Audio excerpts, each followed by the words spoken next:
Before I go any further, this video contains spoilers for 2019's Money in the Bank pay-per-view, so if anybody has not seen that show but intends to watch it at a later date, I'd recommend not continuing with this video. Raw begins outside the office of Mr. McMahon. A number of the competitors from last night's men's Money in the Bank ladder match are seen loudly complaining, demanding to see the boss. Their complaint coming from Brock Lesnar winning the briefcase despite not even competing in the match. Miss McMahon eventually comes out of the office but ignores them, walking through the crowd of superstars and down the corridor. This leads into the opening credits of the show. Following a stills recap from Money in the Bank and the introduction from the commentators, Mr. McMahon cuts a promo in the ring explaining Brock Lesnar's appearance. He says that it was all part of the genius wildcard rule, an idea that he came up with. As a result of this, he's declaring tonight the second ever Mr. McMahon Appreciation Night. Going back from the first commercial break, Triple H and Stephanie McMahon are seen in the Raw office. They are concerned about Vince's erratic behaviour recently, but change the subject when he enters the room. Mr. McMahon instead wants to talk about one of Triple H's boys, Ricochet, who he can't wait to see in the opening match of the night. He faces SmackDown Live's Andrade, who appears as part of the wildcard rule. With Ricochet picking up the victory, it takes 7 minutes and 53, and he wins with a shooting star press. Ricochet stands tall after the match. After the second commercial break of the night, Ricochet is approached by Mr. McMahon in the back. McMahon says that he's been so impressed with Ricochet's performances over the last two nights that he feels he deserves the best showcase of his talents possible. For that reason, he's sending him to 205 Live. Ricochet looks confused, but Vince McMahon just walks off. He bumps into the War Raiders and tells Ivar and Eric that he wants to see their ruthless side tonight. If they do that, they'll be next in line for a Raw Tag Team Championship match. The War Raiders do then defeat Hawkins and Ryder in a one-sided match, continuing the beatdown following the match. The camera then cuts to the back, where Mr. McMahon is shown laughing as Ryder and Hawkins are destroyed. EC3 comes up behind McMahon, joining in with the laughing. This attempt to bond with the man in charge fails, as Mr. McMahon turns around and tells EC3 that he doesn't like his face. For that reason, he's fired. Following a quick recap of last night's Women's Championship action, Becky One Belt comes down to the ring. The second wildcard appearance of the night soon sees Bayley join her, the two champions going back and forth, Bayley suggesting she'd like to become Bayley Two Belts. Their banter is quickly interrupted by Lacey Evans, who accuses them of not appreciating Mr. McMahon. The sycophantic Lacey is soon backed up by Charlotte Flair, who agrees. She says that one thing Mr. McMahon has always recognised is talent. This leads to a brawl between the two sides that is eventually pulled apart. Cutting away from that, Mick Foley is shown arriving at the building.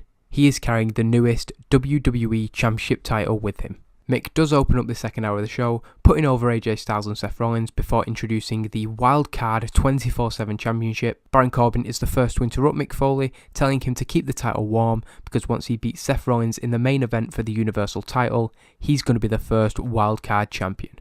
AJ Styles is quickly out to counter this, saying that Corbin doesn't deserve a title shot, especially after the match he and Seth had last night.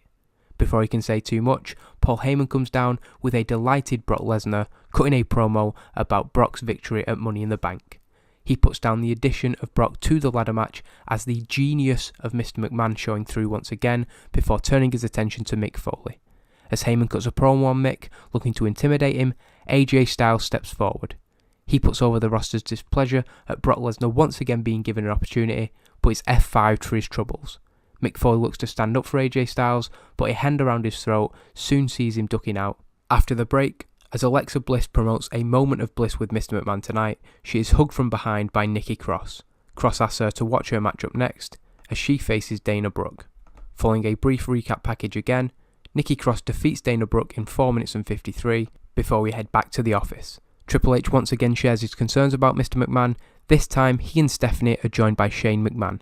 Shane is defensive when Triple H questions his father's competence, leading to Triple H storming out of the office. The second half of the second hour begins with a promo from Paul Heyman as he and Brock Lesnar leave the building. He says that they will be back soon, they won't know when or who will be cashing in on, but he'll be back. As he leaves, Paul adds that it certainly won't be tonight, but with a tone and expression which potentially suggests otherwise. Mr. McMahon then makes his Moment of Bliss debut, the entire segment devoted to Alexa Bliss massaging the chairman's ego. After saying that posters of Mr. McMahon are hung up all over the women's locker room, Alexa introduces a video package of Vince's greatest moments. Heading over to the back, Scott Dawson is interviewed. He says that he hasn't seen his tag team partner all day. The Usos then appear on the screen, laughing while saying that they're sure he will turn up.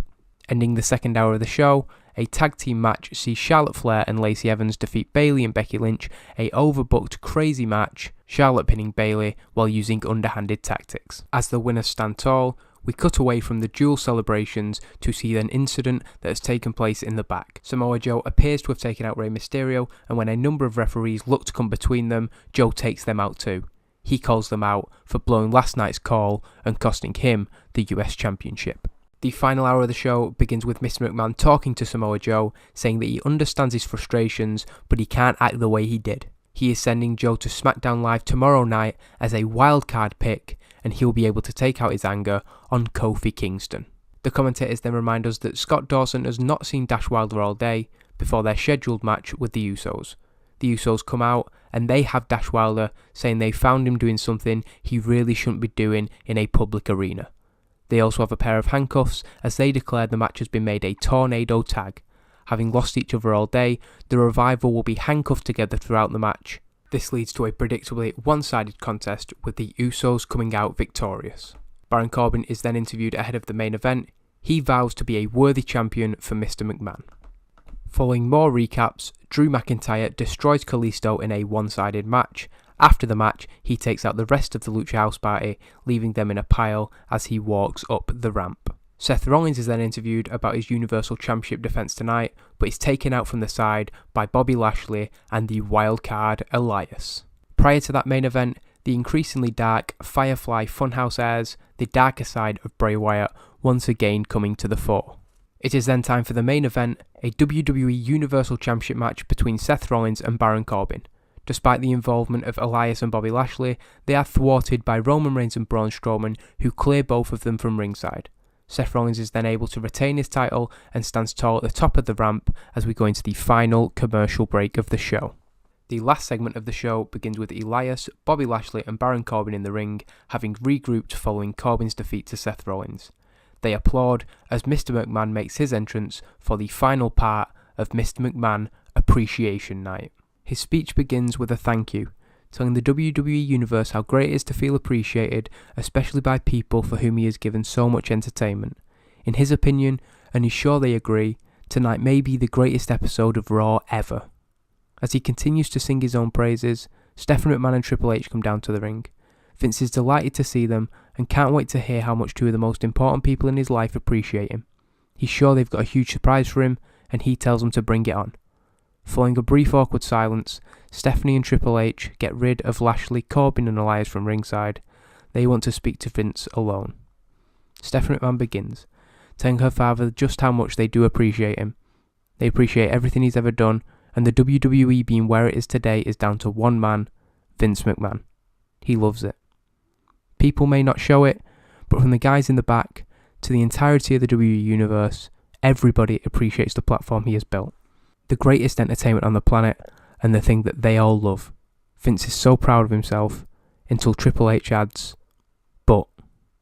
Vince is confused, even more so when Triple H says, it's time. Triple H goes on, telling Vince that times have changed. Mr. McMahon's face drops, sensing the seriousness in Triple H's tone. You don't understand what these people want anymore. For years, they've been crying out for something different, something new. The world has changed, Vince, but you haven't. Vince is furious and turns to Stephanie for support. She puts her hand on his shoulder. Dad, nobody will ever take away what you've done for this business, but it's time. Pop culture has changed. Society has changed and we need to change with it. Vince gulps. You have carried the WWE to heights nobody thought possible, but we know we can take it even further, without you holding the reins. Vince's initial anger turns to sadness, and his head goes down. Triple H puts his arm around his father-in-law, saying nobody loves the WWE more than you do, but sometimes, when you love something, you have to let it go. Clearly struggling to process what is happening, Mr. McMahon is uncharacteristically speechless, refusing to look up from the canvas. He can't believe that his own creation is being pulled from underneath him. When Stephanie says "Dad," Vince looks up at his daughter, but can't maintain the eye contact. Looking broken, McMahon drops his microphone, the thud echoing throughout the arena. Stephanie looks for a hug, and Triple H a handshake, but Vince walks straight past them. Looking them in the eyes, it's now Triple H and Stephanie who look away. Vince gulps before exiting the ring. The camera follows him all the way up the ramp, and following one last scan of the arena, he exits the stage.